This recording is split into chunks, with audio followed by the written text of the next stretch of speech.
Hi everyone. In this video of Accelerated Chess Dragon, we're going to be looking at another opening, and this is the French defense classical variation. So without further ado, let's look at this. White will start off by playing the move e4, and black will play e6. White goes d4, and now black goes d5. And here, white decides to play knight c3, knight f6 by black, and white plays bishop g5. And as we learned from the McCutcheon variation, black will play the move bishop to b4, and from the Burn variation, black will just capture this pawn on e4. But here, black decides to play the move bishop to e7. Just normal development and unpinning the knight on f6 to the queen on d8. And here, white plays the move e5, and black has two moves to choose from. One is a bit more of a risky decision, knight to e4. And the second one, the more solid decision, is knight fd7. We're first going to be looking at the move knight e4 because it's more of a sideline. If knight e4 is played by black, then white will just capture on e7.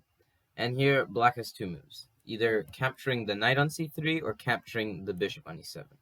If you capture the bishop on e7, then after a trade of knights on e4 and then c3, it's really hard to see how black is going to be able to break open white's structure. For instance, c5 and now queen g4. So there's a threat towards not only the g7 pawn, but also the e4 pawn. C takes d4, queen takes g7, rook f8. And here, white's not going to capture on d4 because that would allow moves like queen b4 check to happen. Instead, white will just play knight e2, and after knight c6 by black, rook d1, white should be better. These pawns on d4 and e4 may look strong, but they are in reality a lot weaker than you think. And in general, black's open king position can play a devastating factor later on in the game. So instead of capturing on e7, black could also just capture the knight on c3, but this would allow queen g4 by white. White is not going to capture the knight on c3 or the queen on d8. You can wait a bit longer to do either of those things. So with queen g4, white is threatening the knight on c3, the queen on d8, and also the pawn on g7. Black will capture the bishop, and now white captures on g7. And in reality, black could actually just move the rook to f8 or play queen to f8 to defend the rook. But black is going to play on the aggressive side and instead goes for queen to b4. Now, obviously, if this knight moves anywhere, then there's a discovered check towards the white king. So now white will capture on h8, black will play king d7, and now white develops. Even though there is a potential discovery threat, there aren't really very good discoveries that black can play. So black will actually just take the pawn on b2, and now white will play the move king to d2. And this is a very nice move. Why? Because black cannot capture the rook on a1. If black decides to capture, then after bishop b5 check, black is lost. You must capture the bishop, and the rook takes a1.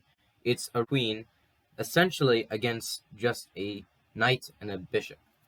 So black would be completely lost in that scenario. So instead, black will play the move knight b1 check. Rook takes b1, queen takes b1 by black, and now white will just play the move queen takes h7. And if we look at the material, we'll notice that white is actually up a pawn. Even though it may seem like both kings are not protected very well, white's king is slightly a bit more stronger than black's because with the white knight developed on f3, white's position can be slightly a bit better considering the fact that white is slightly more pieces developed than black. So that would be the move knight to e4. Now, you could also try the move knight fd7, which is more of a main move, and this is essentially what you'll see 9 times out of 10 in the classical variation of the French. White will now play the move bishop e7, and black will capture with the queen. And here, white can play f4, and black has two moves. One is a6, and another one is just castling kingside. If castle kingside is played, then white will play knight f3, and now black will play c5, trying to break the position open. Note that previously, if you wanted to play the move c5, then this would allow moves such as knight to b5 by white, and after this, the d6 square is severely weakened. It's hard to see how black can really defend that, along with a lot of other weaknesses in his camp. So c5 isn't an option, and instead it's the reason why these two moves, a6 and castles, are played. So after castles, knight f3, c5, dc5, Black will not actually capture the pawn on c5 right away. Instead, he's just going to develop, knowing that white is not really able to defend the c5 pawn in any way, and why now after queen d2, there are a couple of moves that black can choose from. One is queen takes c5, another is knight takes c5, and a third one is f6. We're first going to be looking at the move knight takes c5, and after knight c5 is played, queenside castle by white, a6 by black, and now bishop d3 by white. This is going to be a 2 knights against a knight and a bishop endgame if black does accept the bishop. But before capturing the bishop, black plays b5, queen f2 by white, and now f5. Trying to block out any ideas like bishop takes h7 check in this position. That was originally a threat, which would introduce the Greek gift sacrifice, and after that, black would be in a very terrible position. So, f5 by black, ef6, and now before capturing the pawn on f6 with the queen or the rook, just knight takes d3 check. After rook d3, queen f6, g3, and now b4 by black, knight a4, e5, and a couple of more moves. Bishop f5 now by black. So now if you capture on a8, then bishop takes d3, and even though both sides would have equal amount of material, white's castle king would be a lot more exposed. So rook d2, rook a e8, and now knight takes d5. Winning a pawn and also enforcing the f4 pawn just in case there are any ideas of capturing it. Queen h6, rook e1, bishop g4, and now h4. Queen to h5, and this puts pressure on the f3 knight. The knight goes to h2, and after rook c8, reinforcing the knight on c6, white develops his queen to b6. And after this queen b6 move is played, there is obviously a threat of knight takes b4, but also the queen is just trying to get rid of all of the queenside pawns that black has. King to h8 and f takes e5. The knight captures on e5 and knight f4. And here the move queen to f5 by black. Knight takes g4 instead. Now here the move queen takes g4 was played by black. If you go knight takes g4 as black, then this would allow the move queen takes b4 as white. And even though it doesn't seem like much, white is able to win all of the pawns on the queen side, and it's an easy win for white, no matter how you slice it. And white is just going to win in any case. So that's why queen takes g4, rook takes e5 by white, just winning the knight on e5, and now queen takes g3. Black hopes that maybe he can try winning this knight on f4 if maybe this knight goes to a wrong square or if it's not defended. So knight d3 by white, rook f1 check by black, and now rook to d1. And now queen to g2. Black reinforces the rook on f1, but now essentially all hope is lost. Queen c5 by white, and now rook f8 by black. Defending the rook on c8, but after rook f5, the fact that these rooks are going to be exchanged, or if white is able to trade all the pieces off the board, it's the reason why in this position black is lost. You cannot capture the queen because there's rook takes f8, checkmate. And if you move the rook, say, to g8, then after a move like queen to f2 by white, this pawn on c2 is defended, and there's absolutely no way that black can actually hope for anything. The attack cannot really proceed anymore, and the king will be tucked away to safety. So that was the move knight takes c5. You could also try the move f6 as black. And if f6 is played, then white will take on f6, black will take with the queen, and now g3. There's the option of defending the c5 pawn and the f4 pawn, and it's better to defend the f4 pawn because it's not necessarily doubled yet, whereas if you defend the c5 pawn, then you're defending a doubled pawn, which is extremely weak, and it's better to just play the move g3 and defend the f4 pawn. Black captures on c5, and white castles queenside.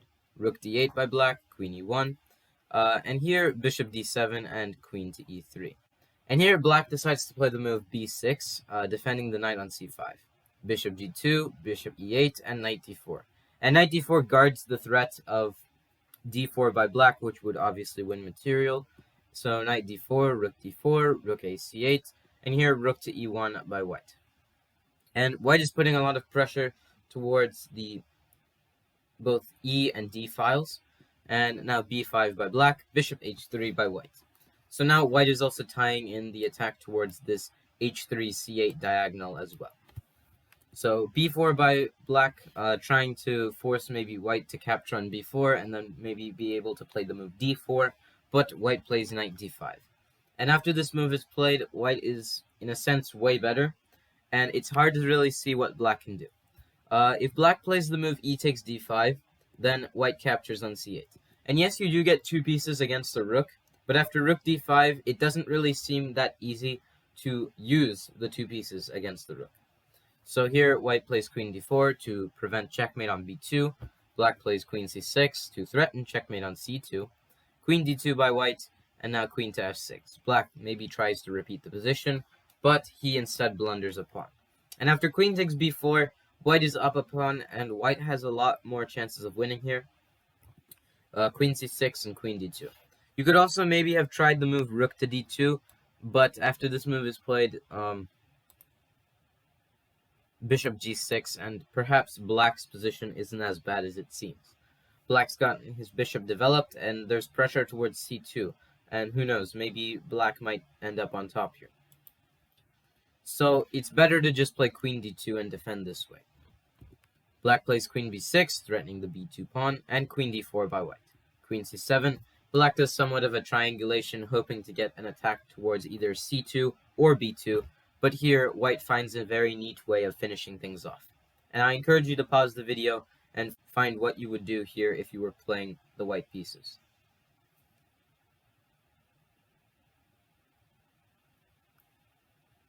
Okay, so the move is actually rook takes e8 check. And it's not necessarily trying to win the knight on a4. That could be one threat, but after rook takes e8 is played, the main and stronger threat is actually rook to d7. And the reason this is played is it's trying to put an attack towards this g7 pawn. And weirdly enough, there is no way for black to defend the g7 pawn. So black plays check on e1, white plays king d2, and black now does what he should do, and the only move that actually can keep him in the game, rook e2 check. White captures the rook on e2, otherwise he would get checkmated. And now queen takes c2 check, king f3, and now white is completely winning. There's a threat towards g7, and you may try to defend it with queen to g6, but it's just going to lead to checkmate like this. Queen c4 check, and after king f8, just queen to b4 check. If you play the move king g8, then just queen b8 check, and it'll lead to checkmate. And if you play king to e8, then this is just checkmate itself. So that is why after the move king to f3 is played, black is essentially lost, and that is the end of the move f6. But there is one more move that black can play, and that is, instead of playing f6 or knight takes c5, it's queen takes c5. And if queen takes c5 is played, then white castles, knight b6 by black, king b1, bishop d7, bishop d3, and here black has two moves. One is knight a5, and another is rook a c8. And they both lead to essentially a similar variation that white can play. The move is bishop h7 check, and after king takes h7, knight g5 check. Somewhat of a Greek gift sacrifice. King g8, queen d3, now threatening mate on h7, and here rook f e8. Queen h7 check by white, king f8, and check on h8, king e7, queen g7. And here, unfortunately for black, white is completely better. You do not have the luxury of playing the move rook f8, because if you do, then white will play knight ge4. And after d takes e4 by black, white will capture on e4. And unfortunately for black, there is absolutely no way of solving this. You must play the move queen to b4, and after queen f6 check, king to e8, knight d6 check, this is completely lost for black. Black must give up his queen, and after e takes d6, white has a queen against three minor pieces, and even though in most cases the three minor pieces would dominate the queen, in this case it's the exact opposite. So that is why it would just be completely lost after rook f8 is played, and that is also why after this king d8 must be played. Knight f7 check would have to be played, and after king c7, white would definitely stand better after something like knight d6, rook g8 by black, and now white would play something like queen to f7, and now the usual continuation could be that black plays rook takes g2, and it's very hard to assess the position, mainly considering that there are so many pieces everywhere, and it's hard to see what every piece what all the pieces are doing here. The position is just flooded with all the pieces on both the king side and the queen side, and it's a double-edged position, and it's really hard to assess who is going to come up on top. So that is the move rook a to c8. Now there's also the option of playing knight a5, which would lead to this variation. Bishop h7, king h7, check on g5, king g8, and now queen d3. And here there are two moves, rook fc8 and rook fe8. If rook fe8 is played, then there's a check on h7, king to f8, queen h8 check, king to e7, and now black loses the g7 pawn. And yet again, you cannot play the move rook to f8 because of the exact same reason.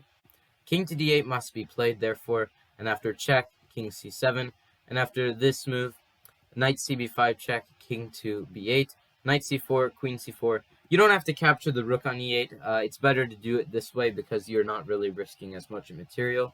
So knight c4, queen c4, knight d6. And here, black would be lost because after something like queen to c7, knight takes e8 could be played, and after bishop takes e8, queen to f8 by black. And there's an attack towards this bishop on e8, and after something like f5, trying to break the position open, it's hard to see how black could survive something like this. So that is why the move rook fe8 isn't really the best, but you could also try rook fc8. And after this move is played, white would just go check, king f8, and here f5 by white. The exact same move order doesn't exactly work, because after check on h8 now, king e7, queen takes g7, king to d8, knight takes f7 check, king to c7. If you try this exact same combination, it doesn't exactly work because now black has a bit more defenders on the queen side, and it doesn't exactly make the same impact as before. So that means queen h8 check doesn't work, and instead, white should play the move f5. And f5 is, in a sense, also trying to break the position open in a very similar way. So now black has two moves, either king e8 or e takes f5. If e takes f5 is played, then there's queen h8 check, king e7, and queen takes g7. And now the reason is because if you try the exact same idea with king to d8, then there's just knight f7 check, and even if king c7 is played, now the king is a lot more exposed. So you could try something like e6 here, and now we're definitely going to see that black is way worse here. E6 could be played. There are also the options of playing the move knight g5, which threatens knight to e6, and it doesn't really seem like black has much hope here. So instead of playing the move king d8, after queen takes g7, bishop e6. Knight e6, king e6, queen f6 check, king d7, capture on f7, king c6, queen e6 check, and now after king c7, white takes on d5, black plays king to b8. And here, it might seem strange, the next move that's going to be played, and that is queen d6 check. Now, why is queen d6 check supposed to be played? Well, it's to be played because after queen takes d6, e takes d6, even though white is completely down a piece, he does have a bunch of pawns for it. He has 3 pawns for the piece, and he also has a passed pawn on d6. And in combination with the rooks, and also the pawns on the king side, this should be a very nice way for white to win. It's not really going to be easy for black to defend f5, and it's going to be very easy for white to push his pawn to victory. That is why instead of playing the move e takes f5, black could also just go king to e8. And if king e8 is played, then f6 by white, gf6, queen takes f7 check, king to d8, check on e6, bishop e6, queen e6, and after king c7, knight d5 check, king b8, and the exact same idea. And it's essentially the same position, except previously this pawn was actually on f5. It doesn't make much of a difference, but the idea is essentially the same thing. So that was the move knight to a5. And in conclusion, this sums up the move castles by black on move 7. Now, you could also try the move a6 as black, But after knight f3, c5, dc5, knight c6, a very similar idea. Queen d2. Here there are two moves, queen takes c5 and knight c5. If knight c5 is played, then queenside castle, b5, bishop d3, b4. This is all very similar to the previous variation. Bishop a6, king b1, bishop d3, cd3, castles, rook c1, rook c8. And here, white is going to start to build up an attack. Ideas may include h5 and h6, followed by g4 and g5.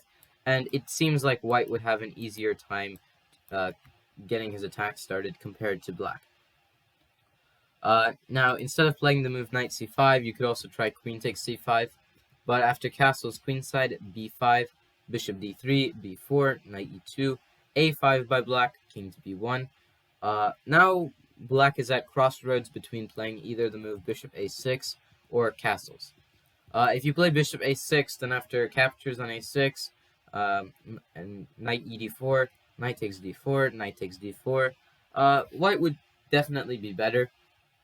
White's attack can start a lot quickly compared to black's. You can just centralize these rooks. f5 is an idea. And with the inclusion of this queen to the king side, it's going to be really hard to see how black is going to defend.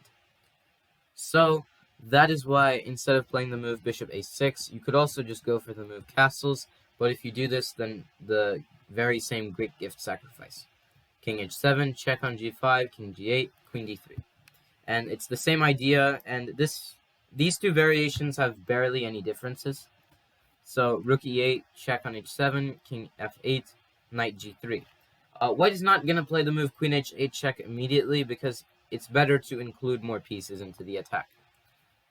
Black will now play either knight d4 or king to e7. If king e7 is played, then take on g7, rook will defend, and now knight h7, attacking the rook on f8.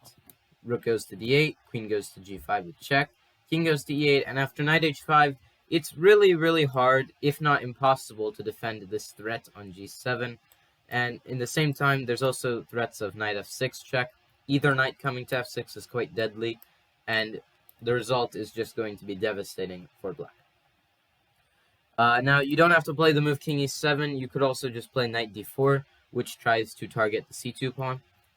But after queen h5 by white, threatening f7, queen c2 check by black, king a1, black will try knight b3 check, a takes b3. And if black had more time, then black would definitely play the move a4. And this would just make white completely lost. Because if white captures on a4, then you lose to checkmate. Otherwise, black will just capture on b3, and it'll be checkmate that way. So that would be if black had more time, but now black must trade queens. And after rook c1 here by white, black is completely lost. His pawn structure is very shattered, and it doesn't seem like black has a lot of ways to actually defend here. So after rook c1 is played, that is the end of the classical variation. So I hope you all enjoyed the video, and if you have any suggestions or feedback for me, please let me know in the comment section, and stay tuned for more chess.